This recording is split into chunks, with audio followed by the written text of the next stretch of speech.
नमस्कार, मनी गुरु के इस खास पेश में आप सभी का स्वागत है। मैं हूं स्वाति रायना।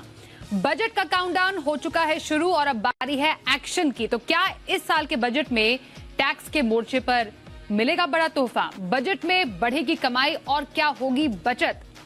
तो तैयारी तो पूरी हो चुकी है, अब है सिर्फ और सिर्फ एक्शन जरूरी।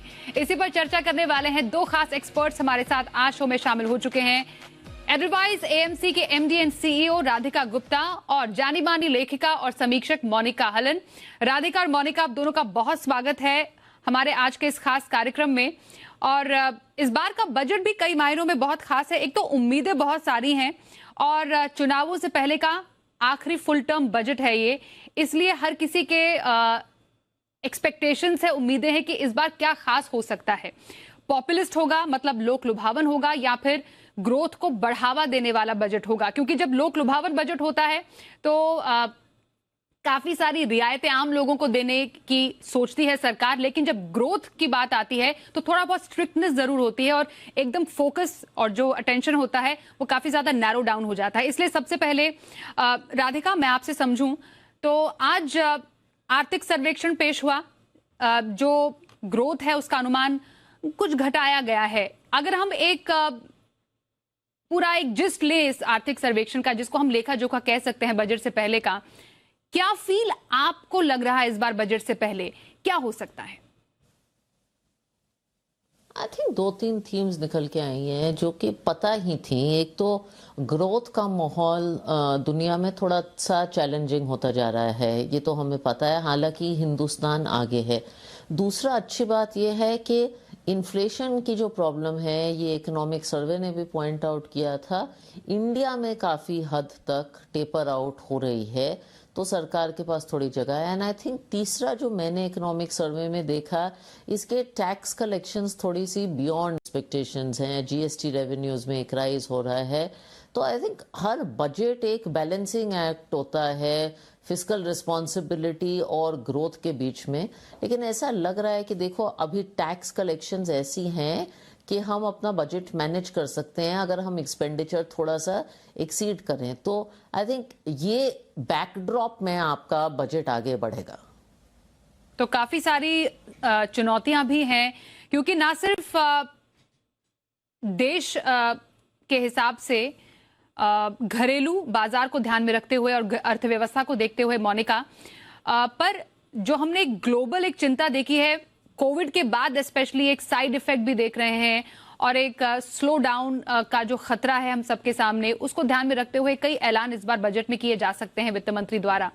पर सवाल जिसका तस बना हुआ है, मन को लुभाने वाला बजट आप देखती हैं इस बार? स्वाति, जितना मुझे समझ आया है इस सरकार के बारे में, वो ये समझ आया कि सख्त कदम उठाने से ये चूकते नहीं हैं। और पिछले साल भी ये बात हो रही थी कि यूपी का इलेक्शन है। मुझे नहीं लगता कि मुश्किल से बजट काबू में आया है। जो ऑफ बजट आइटम्स थे उसको सामने रखा गया पिछले 2 साल में। पूरा जो फिस्कल डेफिसिट है अब सही मायने में वही नंबर है। पहले तो वो गलत नंबर था क्योंकि कुछ चीजें ऑफ बजट थी। जो मुझे लगता है वो कोई भी ऐसी चीज नहीं करेंगी निर्मला सीतारमण जी, जिससे कि जो फाइनेंशियल स्टेबिलिटी बजट में जो एक प्रूडेंस आई है उसको वो गवाएंगी। उनका ये मानना है और सरकार का ये मानना है, क्योंकि बजट को हमको एक पॉलिसी डॉक्यूमेंट की तरह देखना चाहिए। स्वाति, आप अगर देखो तो सिर्फ 5% की जगह बचती है। 95% रेवेन्यू एक्सपेंडिचर पता होता है कि क्या होगा। तो ये जो मेरा ख्याल है वो ये है कि एम्पावर करना चाहते हैं, एंटाइटलमेंट नहीं बांधना चाहते ज्यादा। और एमएड के लिए मुझे नहीं लगता कुछ ज्यादा उम्मीद बांधनी चाहिए सैलरीड क्लास को कि कुछ ज्यादा मिलेगा, क्योंकि पैसा लुटाने का ना तो गुंजाइश है और ना मुझे लगता है मन होगा सरकार का इस वक्त। ये काफी इंटरेस्टिंग पॉइंट मोनिका आपने बोला कि उम्मीदें तो ढेर सारी हैं, लेकिन क्या वाकई सरकार उस तरफ सोच रही है या एक ब्रॉडर पिक्चर उनके माइंड में है, जो कि राधिका और मोनिका आप दोनों ने बताया। पर अगेन, क्योंकि यहाँ पर बात नौकरी पेशा की शुरू हुई ही है, हम सब उस वर्ग में आते हैं और हम भी काफी ज्यादा आशा भरी निगाहों से वित्त मंत्री जी की तरफ देख रहे हैं कि इस बार क्या हम सबके लिए हो सकता है।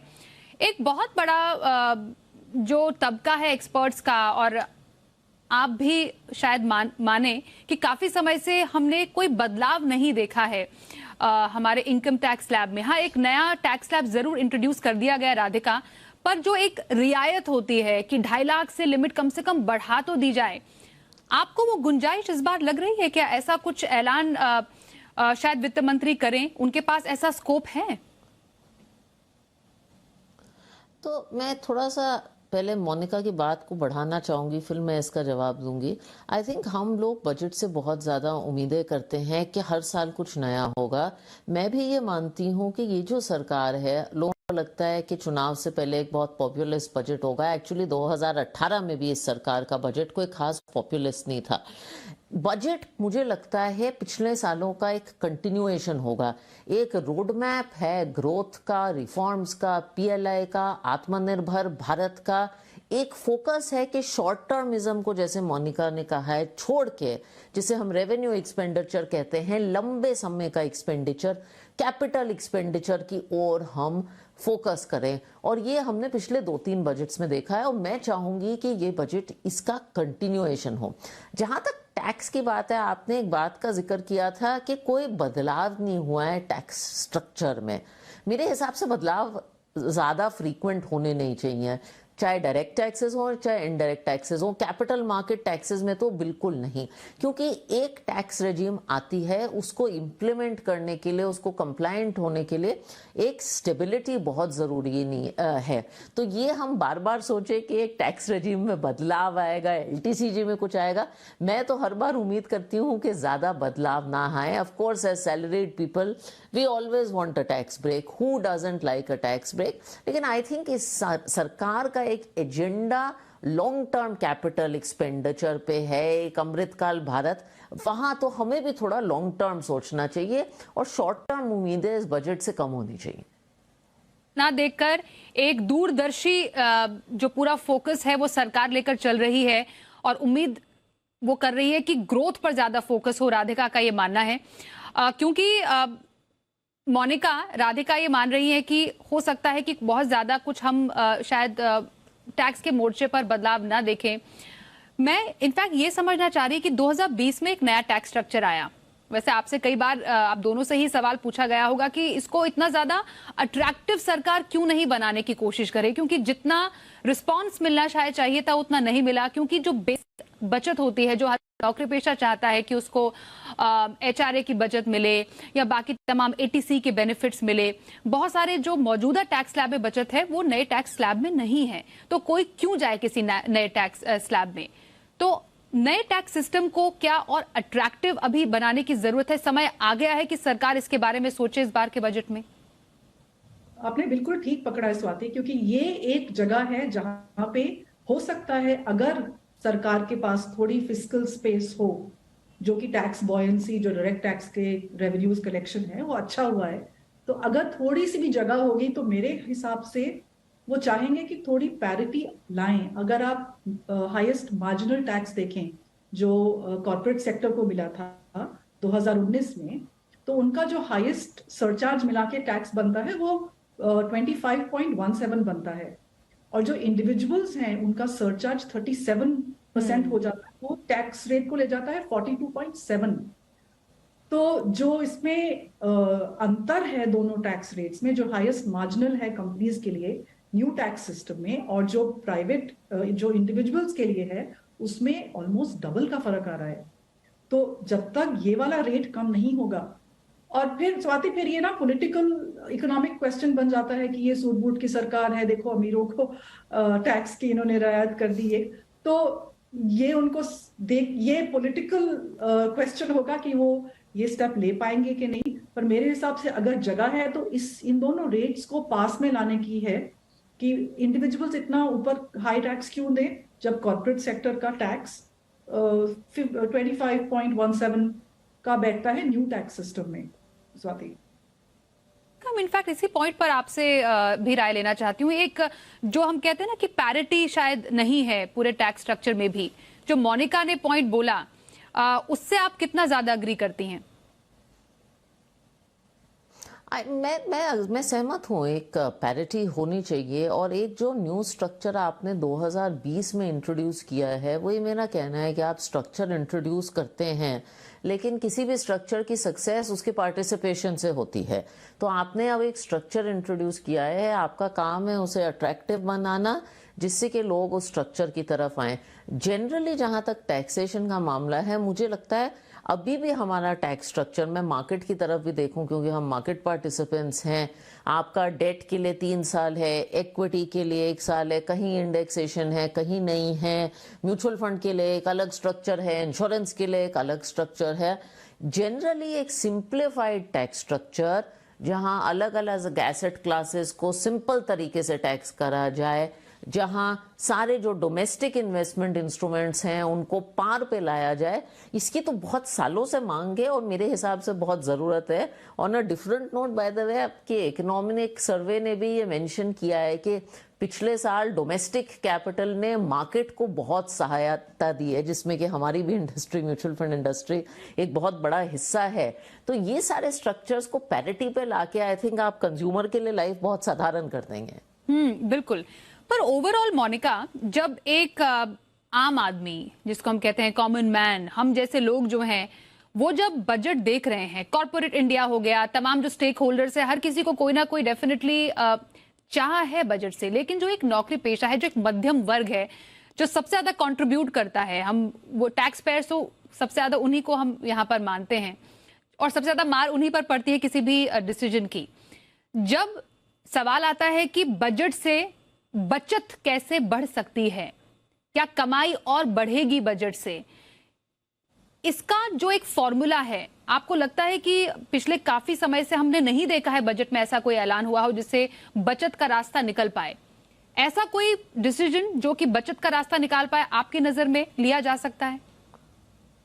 स्वाति, एक ही रास्ता है बचत बढ़ाने का, वो होगा कि जो इनकम है उसको बढ़ाया जाए। इनकम तब बढ़ेगी जब इकोनॉमी में ग्रोथ आएगी। ग्रोथ आएगी तो जॉब्स आएंगे, जिनके पास जॉब्स है उनको और बेहतर जॉब्स मिलेंगी। 91 के जो रिफॉर्म्स हुए थे, उसके बाद जो सैलरी एस्केलेशन मेरी जनरेशन ने देखा है, हम लोग जब पढ़ रहे थे इमेजिन भी नहीं कर सकते थे कि सैलरी लेवल्स का जो डबलिंग, ट्रिपलिंग, क्वाड्रुपलिंग उसके बाद हुआ था, जो 80s में लेवल था। 91 रिफॉर्म्स के बाद दशक लगा उसको, पर उसके बाद जो बॉयंसी आई है, एक वेव उठी है जिसमें पूरी हमारी जनरेशन उठ गई उसके साथ। क्योंकि जब इकोनॉमी में ग्रोथ आती है तो everybody who is already there benefits, जो नए आए हैं उनको भी फायदा होता है।